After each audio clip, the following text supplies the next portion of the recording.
Hello and welcome. We are going to look in this particular video at the homecoming story, which is part of your ICSC Class 9 Treasure Chest book.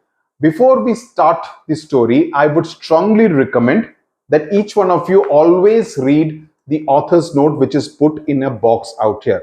This is important because in the context of more critical analytical questions being asked, critical reasoning questions being asked, you never know that the board, the council may expect you to be able to relate the author to the kind of poem or story he or she has written. So it's always very important to know the kind of person, in this case Gurudev Rabindranath Tagore, who wrote this particular story and the context. So this particular story is set in a small village in rural Bengal, and the second half of the story is set in Calcutta. Okay, so it has both the rural and the urban landscape. Okay, and the protagonist is this boy, Phatik Chakravarti, 14 years old, and he's the protagonist. I hope you can see the font size, otherwise, in any case, you have your book. So, he's the protagonist of the story, and the homecoming is all about his journey. His journey from his home in rural Bengal, in his village, to Calcutta, and how he feels completely out of home, and what exactly is this whole theme of homecoming about. What exactly is this unit called home? You see, we always say, for instance, we don't refer to our home as a house, right? We don't say I'm going back to my house. We say I'm going back home, because a home is a home when it has the unit of a family. There is the warmth, there is the emotional connect with your family members. And the problem with Phatik largely was that initially at home he did not feel that kind of an emotional connect. He felt neglected, he felt discriminated against by his own mother, right? That is what the genesis of the problem is. This is a slightly longish story, so this video could just be a little long. Now this boy is like the ringleader among the village boys. Let me tell you the summary of the story so that it will be easier when you are going through the story with me, right? He's a ringleader among the village boys. He's a bit of a dada, sort of. Okay, so the story first establishes the simplicity of village life, the kind of things the boys do, the teenage boys do, in order to have fun and generally make merry, the spirit of freedom inside that village, and the entire environment and the outdoor activities that the boys indulge in, right? And it also tells you about the rural landscape, geographical landscape. Later on, when the story moves to Calcutta, it is a totally different kind of an ecosystem, a different kind of a landscape, because there are no open spaces. He feels oppressed because he lives in very confined kind of spaces, as opposed to the openness of the fields and the river bank, etc., in his village. Oh, I'm remembering my own village. And therefore Phatik does not feel free in the city of Calcutta. So there is also the unwelcoming environment. Not that the environment at home was very good in his village, and that's the reason he wanted to escape to Calcutta. But really, when he comes to Calcutta, he realizes that he has jumped from the frying pan into the fire. So the situation here is much worse than it was at home in the village. So that is essentially the story, and the ending is a bit tragic. So the story highlights the difference between rural and urban India, urban life, urban Bengal, and the struggle of a young boy to cope with the circumstances. Okay, so that is essentially what the story is all about. I have told you the mota story. I have not gone into the details because then you will not enjoy reading and understanding the story with me. Okay. Phatik Chakrabarti was ringleader. Now, ringleader is someone who leads a small group or outfit engaging himself in improper activities, right? In this case, it is being used because they generally have all kinds of fun, okay, which others may frown upon. So, Phatik Chakrabarti was ringleader among the boys of the village. A new mischief got into his head. He thought of something shararat karne ke liye. There was a heavy log lying on the mud flat of the river waiting to be shaped into a mast for a boat. Now, these small details can come as MCQs, right? So please go, note all these things. You could be asked, what was the purpose of the heavy log? It would be made into the mast for a boat. These kind of MCQs. He decided that they should all work together to shift the log by main force from its place and roll it away, into the river. The owner of the log would be angry, and thereby that would kind of provide fun. So, no, he was ringleader for these kind of silly, mischievous activities. So the owner of the log would be both angry as well as surprised, and they would all enjoy the fun. So that was his idea of fun, that you cause some kind of hurt, damage to someone else and enjoy his anger, enjoy his plight. While he gets angry, they would not feel scared, but they would enjoy seeing him get angry and surprised. Everyone seconded the proposal, means they all supported what Phatik's idea was. Phatik, you could have different pronunciation, right? And it was carried unanimously. He's almost making it seem as though it was some kind of a conference, that I propose that we should put the log into the river, and everybody says, yay, we will all do it. So that's what is called proposing, seconded, and everybody is unanimous, means there is nobody in that group who said, no, this should not be done. So you realize that everyone, all the boys have a similar kind of a mindset as Phatik does. But just as the fun was about to begin, Makhan, who is Phatik's younger brother, sauntered means to kind of, to walk around without hurrying in a very lazy kind of manner. The mast is a vertical pole on a ship which supports the sails. Okay. He sat down on that log which they were planning to push without a word. The boys were puzzled. They did not know what to do. He was pushed rather timidly by one of the boys and told to get up, but he remained quite unconcerned. He did not get up from that log. He appeared like a younger philosopher meditating on the futility of games. That what is the purpose of all these games? He was almost seeming like a sadhu who was meditating without saying anything, refusing to be moved from that log. Phatik was angry. He was furious. Makhan, he cried, if you don't get down this minute, I will thrash you. So you realize that he had a propensity, he had a habit of using violence if need be. That if he did not get up, I will thrash you, I will beat you up. And it is not, and thrashing is a more violent form. It is not just, I will slap you or I will push you. Thrash has a more violent kind of an essence which is being given to it.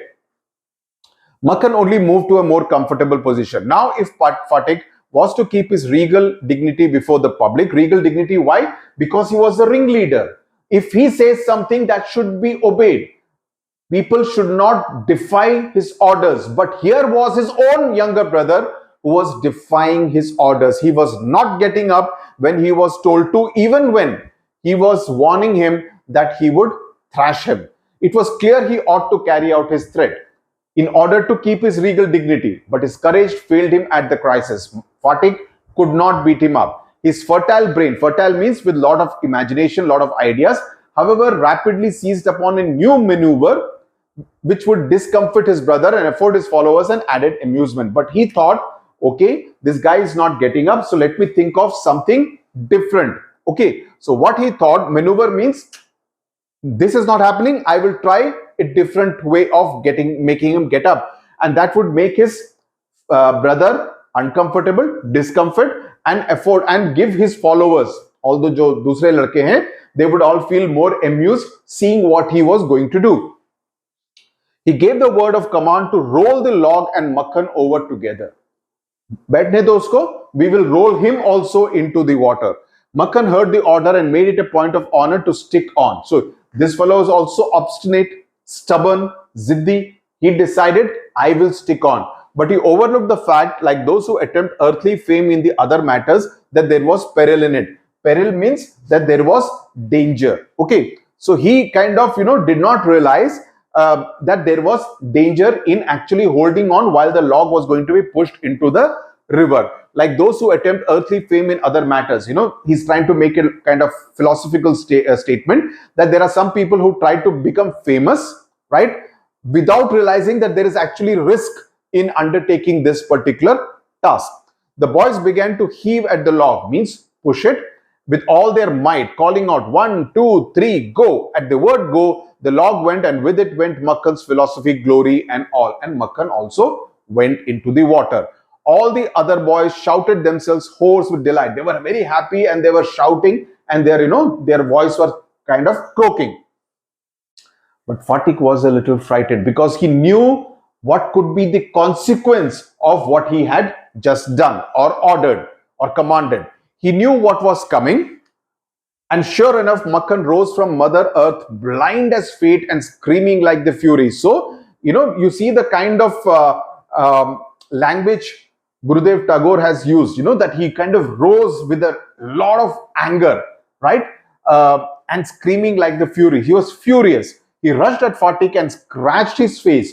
So, Makhan also is as violent as Fatik is supposed to be, and beat him and kicked him. So he's the one who is using violence. Please make a note of it.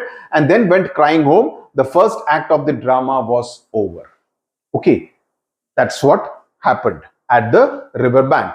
Fatik wiped his face and sat down on the edge of a sunken barge on the river bank and began to chew a piece of grass. Fatik was not concerned.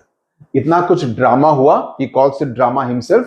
Itna kuch drama hua, that is a narrator, but it did not make a difference to Fatik. He was chewing grass. A boat came up to the landing and a middle-aged man with grey hair and dark moustache stepped on the shore. He saw the boy sitting there doing nothing and asked him where the Chakravartis lived. Fatik went on chewing the grass and said over there, but it was quite impossible to tell where he pointed because he just said over there kind of thing without being very precise about the direction. The stranger asked him again. He swung his legs to and fro on the side of the barge. Barge is that, some kind of a platform on the river bank, and said, go and find out, and continue to chew on the grass as before. So, Fatik comes across as someone who is what? How does he come across? You could be getting an MCQ question on this. How does Fatik come? What impression do you gather of Fatik? The manner in which he replied to the stranger. Unfriendly. He's unfriendly. He's also a bit rude. He's a bit, he couldn't care less. These are the kind of aspects that you gather about Fatik so far. But now a servant came down from the house and told Fatik his mother wanted him. Why? Because the boy must have gone and complained. Who? Makhan. Fatik refused to move, but the servant was the master on this occasion. He took Fatik up roughly and carried him kicking and struggling in impotent rage. Impotent rage means an anger which is not having any kind of effect in this case. That's how impotent has been used in this particular context. So the servant was able to control Fatik. So you realize that even though Fatik has a reputation of being a ringleader, his brother who is younger to him manages to assault him, manages to beat him, kick him, scratch his face. The servant is also able to control. So Fatik is really not the kind of dada that he's made out to be. He fancies himself to be a dada. He's called a dada by the narrator, but there are two other people who we have seen. Both of them are able to control, and through the story we will see that this whole concept of a ringleader does not quite fit because everyone else is able to control and get the better of Fatik on several occasions. This is an interesting question that can be asked. I just thought of it. When Fatik came into the house, his mother saw him. She called out angrily, "So you have been hitting Makhan again. Fatik answered indignantly. Indignantly means what? How can I? Because he is shocked. Because maar to usko padi thi. He was the one who got beaten up by Makhan. No, I haven't. Who told you that? His mother shouted, "Don't tell lies. You have."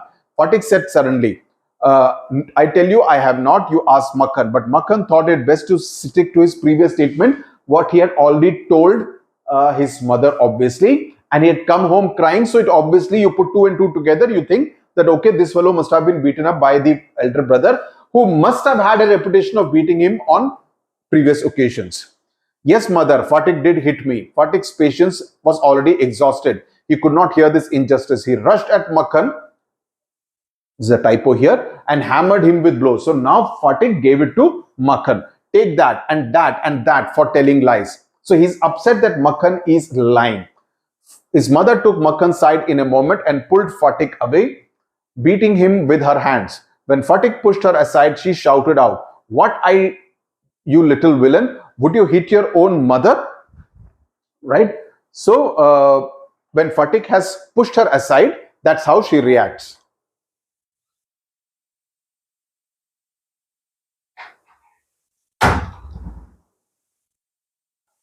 So she calls him a little villain. It was just at this critical juncture when all this drama was taking place inside their house that the grey-haired stranger who had asked the directions from Fatik earlier at the barge at the river bank. He entered. He asked what the matter was. Fatik looked sheepish and ashamed. But when his mother stepped back and looked at the stranger, her anger was changed to surprise. For she recognized her brother and cried, "Why, Dada? Where have you come from?" Okay, these are pretty simple lines. As she said those words, she bowed to the ground and touched his feet because he was her elder brother. Her brother had gone away soon after she had married and he had started business in Bombay. Her sister had lost her husband, that is Fatik's mother had lost her husband, that is Fatik's father, while the brother was still in Bombay. Bishambar was his name. Bishambar had now come back to Calcutta and had once made inquiries about his sister. He had then hastened to see her as soon as he found out where she was. When he found out that she was living in the village, he decided to come to the village to meet his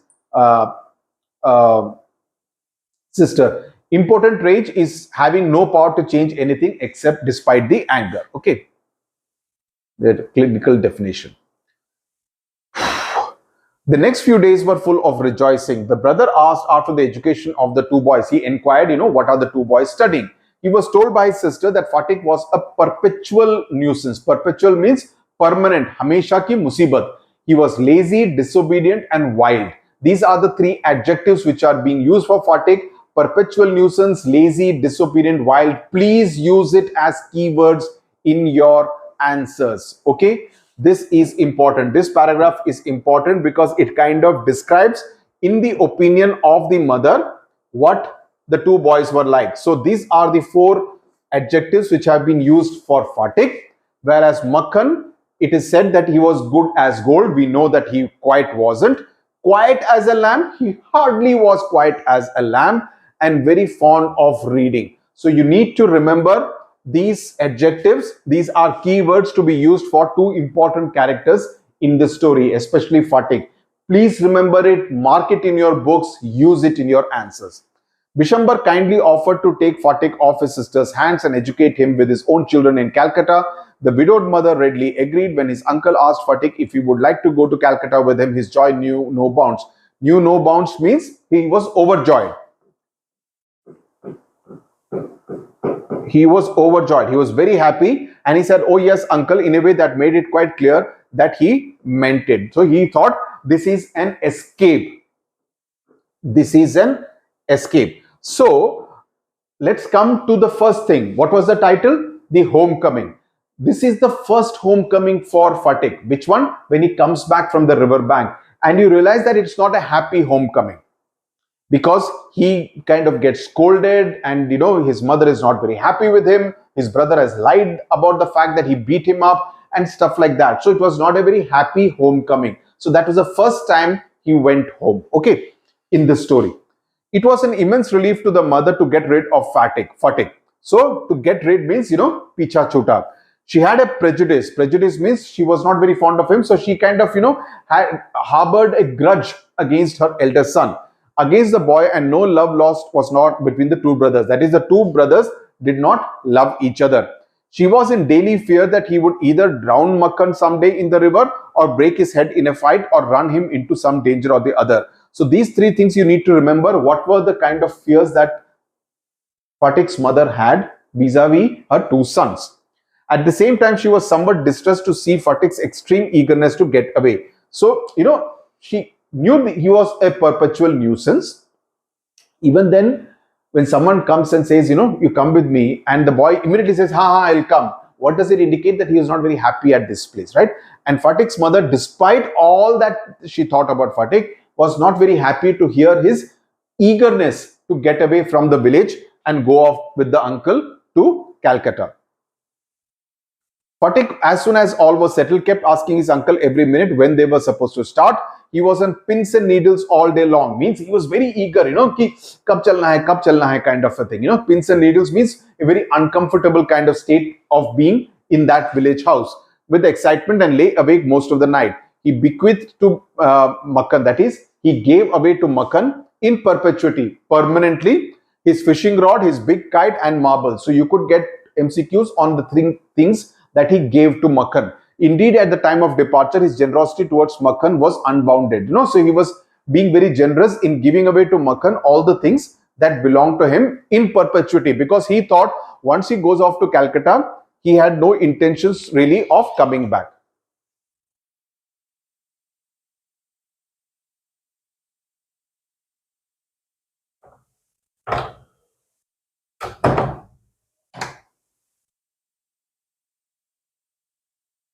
So he was quite excited about going away and not coming back to his life, because he thought he's going to have a better life out there in Calcutta.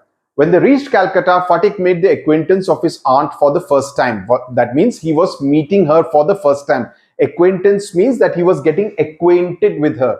He was being introduced to her. He was meeting her for the first time.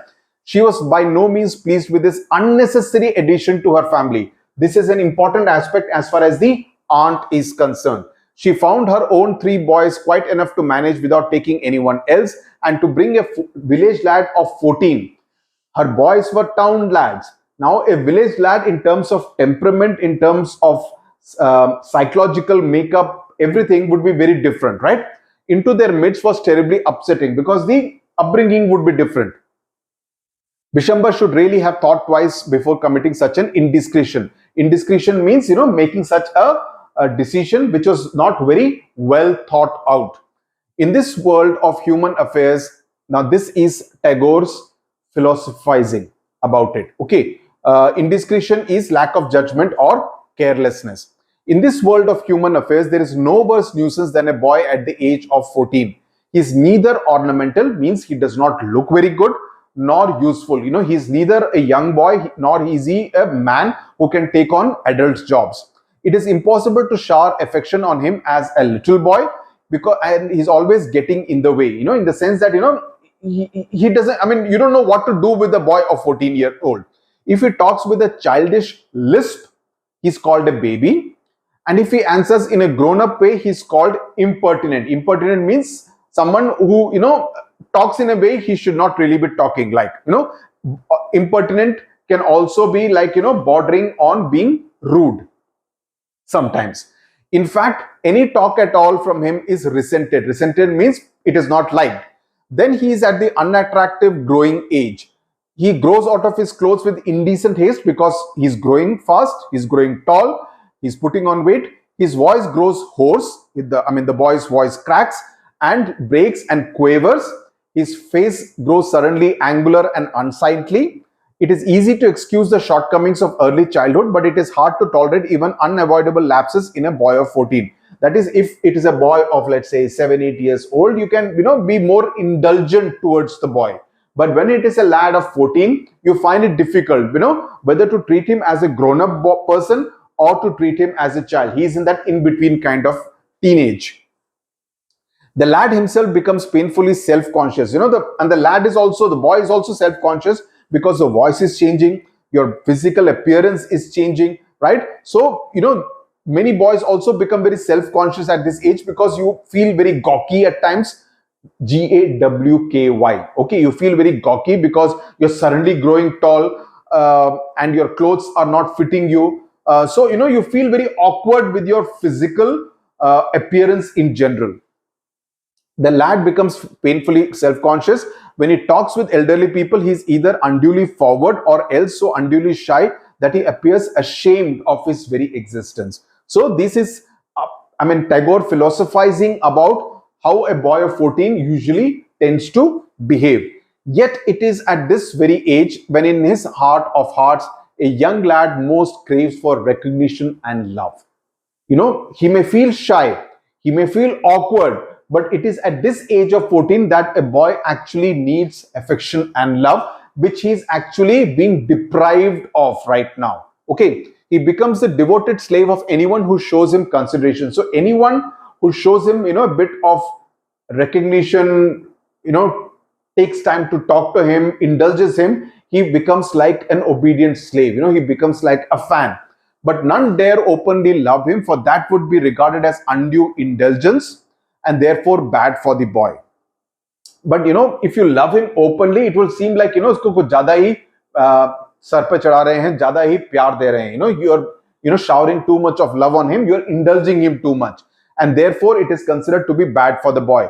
So what with scolding and chiding, he becomes much like a stray dog that has lost his master. So he ends up, because of all these kind of the way the society behaves, he gets scolded, he gets chided, which means the same thing. People scold him, and therefore he looks like a stray dog who has lost his master. He doesn't know what to do because the world does not know. The mistake is not of that boy. The mistake is of the world, because the world doesn't know how to deal with a boy of 14 years. For a boy of 14, his own home is the only paradise. To live in a strange house with strange people is little short of torture, while the height of bliss is to receive the kind looks of women and never to be slighted by them. So he says that, home is like paradise. Kaisa bhi ho. It is like, ghar swarg hota hai. Whatever be the condition of your home, home is a paradise.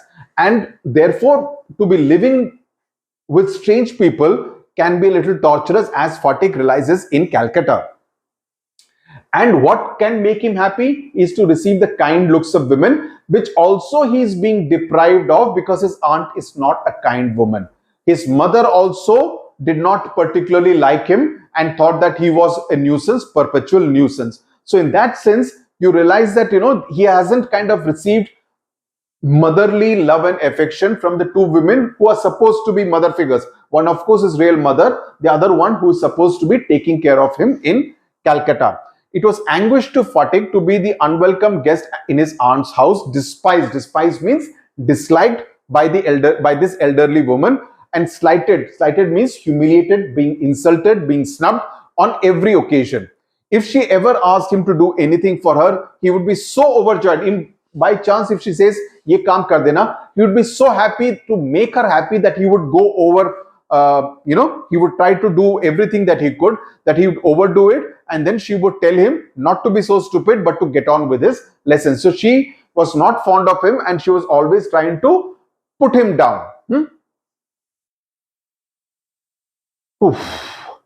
The cramped atmosphere of neglect in his aunt's house oppressed Phatik so much that he felt he could hardly breathe.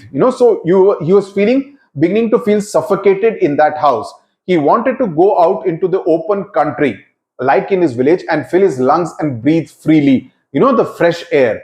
But there was no open country to go to in Calcutta. Surrounded on all sides by Calcutta houses and walls, he would dream night after night of his village home and long to be back there.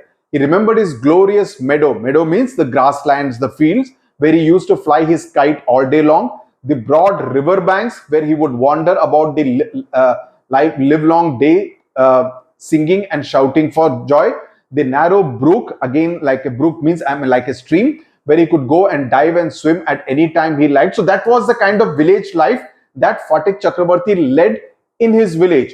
He was missing all that. He thought it would be an escape, but he realized that he had got into a worse spot. He thought of his band of boy companions over whom he was despot, means he was the leader. Despot is generally used for a cruel kind of a dictator. Okay, but he would order them around. So he thought of himself like that. And above all, the memory of that tyrant mother of his. This is an important phrase. So she thought of him as a perpetual nuisance. He thought of her as a tyrant mother. So you realize there wasn't any love lost there. Who had such a prejudice against him, means she kind of did not like him, occupied him day and night. So even though he was unhappy in Calcutta and he missed this life, but it is not as though he was longing for his mother, at least in the initial stage, right? A kind of physical love like that of animals, a longing to be in the presence of the one who is loved, and inexpressible wistfulness. Wistfulness is, when you are kind of lost in thoughts. During absence, a silent cry of the inmost heart for the mother, like the lowing of a calf in the twilight. So, you realize that he's going through very muddled kind of emotions. He's missing the place. He does not like his mother, but then again, he kind of misses the love and affection also, he would kind of want to have a bond with her, but he again calls her a tyrant mother, which is almost like an animal instinct, like the way a calf is with the mother cow. Agitated, the shy, nervous, lean, uncouth, and ugly boy. These are again important keywords which have been used for Phatik. Please use them in your answers. No one could understand it, but it preyed upon his mind continually. So this was his state of mind, a very disturbed state of mind. There was no more backward boy in the whole school than Fatik. Now he talks about his school life, that he kind of struggled to cope with his lessons. He gaped, means he stared and remained silent when the teacher asked him a question, and like an overladen ass patiently suffered all the blows that came down on his back. So there was corporal punishment. He would get beaten up by the teacher for not answering the questions. When other boys were out at play, he stood wistfully. Again, wistfully is like lost in thoughts, a very regretful kind of longing, by the window and gazed at the roofs of the distant houses. And if by chance he spied children playing on the open terrace of any roof, his heart would ache with longing, because he was missing all that back home in his village. One day he summoned up all courage and asked his uncle, "Uncle, when can I go home?" So you see, the first homecoming at home was not good. The second homecoming to the house in Calcutta, which was now supposed to be his new home, that was not good either, because he was treated as a very unwelcome visitor by his aunt, right? So the second homecoming has not also been good. So now he wants to make another homecoming back to his original home in the village. His uncle answered, "Wait till the holidays come," but the holidays would not come till November, and there was a long time still to wait. One day Fatik lost his lesson book. Even with the help of books, he had found it very difficult indeed to prepare his lesson. So now that he had lost his lesson book, it would be even more difficult. Now it was impossible. Day after day, the teacher would cane him unmercifully, right? He would get physically beaten up with a cane by the teacher. His condition became so abjectly miserable, very miserable, that even his cousins were ashamed to own him. His cousins, the three brothers, were also ashamed to say that he's our cousin brother. They began to jeer. Jeer means, to kind of ridicule, insult him more than the other boys. He went to his aunt at last and told him that he had lost his book. His aunt pursed her lips in contempt. Pursed means, to bite her lips in contempt, and said, "You great clumsy country lout." Lout means, again, not a very good word to use. How can I afford with all my family to buy you new books 5 times a month? So she's exaggerating. It's not as though he has lost his books 5 times in a month, but she's exaggerating in order to drive home the point that he's a nuisance. Also, the fact that she does not like him and approve of his presence in that house in Calcutta, in their home. That night, on his way back from school, Fatik had a bad headache with a fit of shivering. He felt he was going to have an attack of malarial fever. His one great fear was that he would be a nuisance to his aunt. So that was the fear he had. The next morning, Fatik was nowhere to be seen. All searches in the neighborhood proved futile. The rain had been pouring in torrents all night, and those who went out in search of the boy got drenched through to the skin. At last, Bishambar asked help from the police. At the end of the day, a policeman stopped at the door before the house. It was still raining and the streets were all flooded, so the police had managed to get him. 2 constables brought out Fatik in their arms and placed him before Bishambar. He was wet through from head to foot, muddy all over. His face and eyes were flushed red with fever. And his limbs were trembling. Bishambar carried him in his arms and took him into the inner apartment. When his wife saw him, she exclaimed, "What a heap of trouble this boy has given us. Hadn't you better send him home? Why don't you send him home?"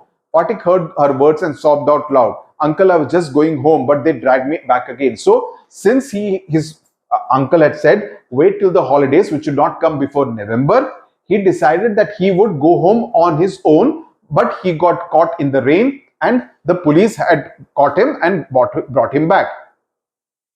So this was the third homecoming. The third time he came back home, and this time in a worse state, because he's suffering from fever, he has got drenched, okay, and he's an unwelcome visitor all over again. So this is the third homecoming. The fever rose very high, and all that night the boy was delirious. Delirious means when you kind of, mumble in your sleep because you are running fever. So the fever is affecting your brain and you start mumbling in your sleep. Bishambar brought in a doctor. Fatik opened his eyes, flushed with fever, and looked up to the ceiling and said vacantly, "Uncle, have the holidays come yet? May I go home?" Okay, so that's his obsession now. He wants to now go home. Bishambar wiped the tears from his own eyes and took Fatik's lean and burning hands in his own and sat by him through the night. The boy began again to mutter. At last his voice became distinct. excited. Mother, he cried, don't beat me like that, because he's not delirious. Even in his delirious state, he's kind of, I mean, being delirious is a state of wild excitement. He's imagining that his mother was beating him, and he's protesting and pleading that please don't beat me like that, I'm telling the truth. Okay, so being called a liar and being beaten up was a perpetual state of feeling and fear as far as Fatik was concerned. The next day, Fatik became conscious for a short time. He turned his eyes about the room as if expecting someone to come. At last, with an air of disappointment, his head sank back on the pillow. He turned his face to the wall with a deep sigh. Bishambar knew his thoughts and bending down his head whispered, Fatik, I have sent for your mother means I have asked for your mother to come to Calcutta from the village. The day went by. The doctor said in a troubled voice that the boy's condition was very critical. Fatik began to cry out, by the mark, 3 fathoms, by the mark, 4 fathoms, by the mark. He had heard the sailor on the river steamer calling out the mark on the plumb line.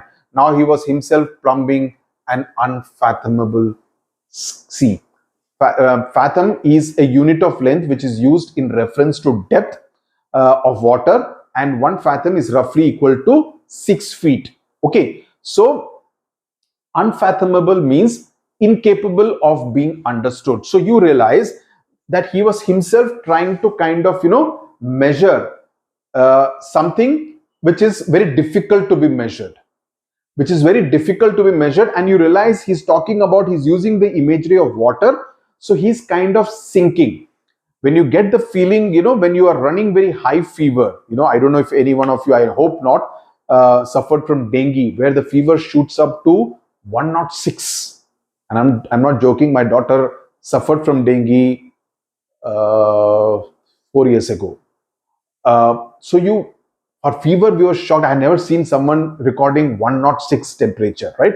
So you go delirious. You're not in a very conscious state. You can become unconscious, and it can be very dangerous when you have such high temperature. So you get a very sinking feeling that, you are just going to die. So he's having a very sinking feeling, which is why this whole imagery of water, which has been used out here. Later in the day, Fatik's mother burst into the room like a whirlwind, like an andhi. She came into the room and began to toss from side to side and moan and cry in a loud voice. Bishambar tried to calm her agitation, but she flung herself on the bed and cried, Fatik, my darling, my darling. So the first time you see some kind of affection and love being showered on Fatik by anyone in the story.